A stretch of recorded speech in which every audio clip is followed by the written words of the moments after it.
အားလုံးမင်္ဂလာပါဒါတော့ MT 15ပေါ့နော်သူကဗာပြဿနာဖြစ်လဲဆိုတော့အပေါ်ချမ်း president နဲ့တန်ရစိတ်ဝါပေါ့နော်ကျွန်တော်တို့လာကြည့်မှာပေါ့နော်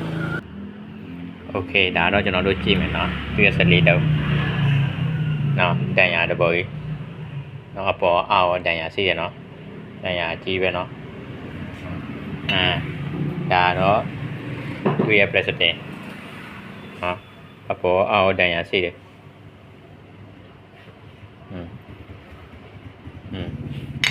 တန်ရာစီတယ်နော်။ဘာဖြစ်လို့တန်ရာစီလဲဆိုတော့သူကစိုက်ကတပတ်ရေးပဲစိုက်ကတပတ်ရေးဝယ်လာတယ်။သူကတရဲနဲ့သူကအတန်ထွက်သွားတယ်ပြောတာ။အဲ့ဒါတရဲနဲ့ဆေးပြီးတော့အတန်ထွက်တယ်ဆိုတော့အဲ့ဒီပြဿနာကဘာဖြစ်လဲဆိုတော့ကျွန်တော်တို့လာကြည့်မယ်နော်။ကျွန်တော်တို့သတိထားနော် MT15 တို့ R15 တို့ M slang တို့နော်။ကျွန်တော်တို့သတိထားရမှာ။နော်ဒီမှာသူရဲ့ club ဘက်ကနော်သူရဲ့ club ဘက်က YC ဒီကနော်သူကတပတ်ရေးဝယ်တော့ဟိုပြင်ရောင်းတဲ့လူကတော့သူတို့ဒီကောင်မလဲဘူးဒီကောင်ပောက်သွားပြီဒီကောင်မလဲဘူးတော့သူတို့ကအဲ့ဒီခုနှစ်တင်ဝင်ရိုးကိုသူတို့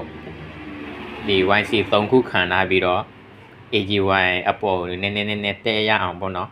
ဟို president ဘက်ကနည်းနည်းတဲရအောင်သူတို့ဘာဘက်က AGY နည်းနည်းတဲရအောင်သူတို့ခံထားတယ်နော်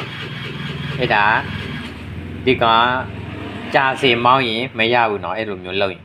သူကဟိုမဟာချိုင်းမှာနော်သူဆိုင်ကသွားဝယ်တာဟိုချုံမူလီမှာတရဲတောင်မပြည့်ဘူးတဲ့မောင်းလာတာအတန်ထွက်သွားတယ်တဲ့ဒီကောင်နော်ပောက်သွားသူက YC 3ခုနဲ့ခံထားပြီးတော့ဟို AGY ဟိုတဲလို့မပြည့်စုံဘူးဒါကြောင့်ပေါ့ president ရောစလစ်တောင်အကလုံးလဲရတယ်နော်โอเคဒါတော့ပြဿနာတစ်မျိုးကျွန်တော်တို့သိထားရမယ်နော် DYC နော် DYC ပြည့်ရင်ကောင်းမကောင်းကျွန်တော်တို့ဘယ်မှာ save မလဲကျွန်တော်ပြပေးမယ်နော် AGY တက်ကောင်းမကောင်းဆိုတော့ကျွန်တော်တို့ဒီ head တုံးမှာလာ save နော်ဒီမှာ head တုံးမှာမူလီတစ်လုံးစီးရတယ်ဒီမှာဒီရတဲ့ဒီအောင်နားမှာဒီကောင်ကိုဖြုတ်လိုက်ပြီးတော့အဲ့ဒီ AGY ဖုတ်တက်လာမယ် AGY နဲ့တက်လာလို့မရအောင်နော်ဒီကောင်ဒီကောင်လာဆေးရမယ်နော်โอเคကျွန်တော်တို့သိထားရမယ်နော်15တို့ M slang တို့ MT15 တို့နော်ကျွန်တော်တို့တတိထား DYC နော်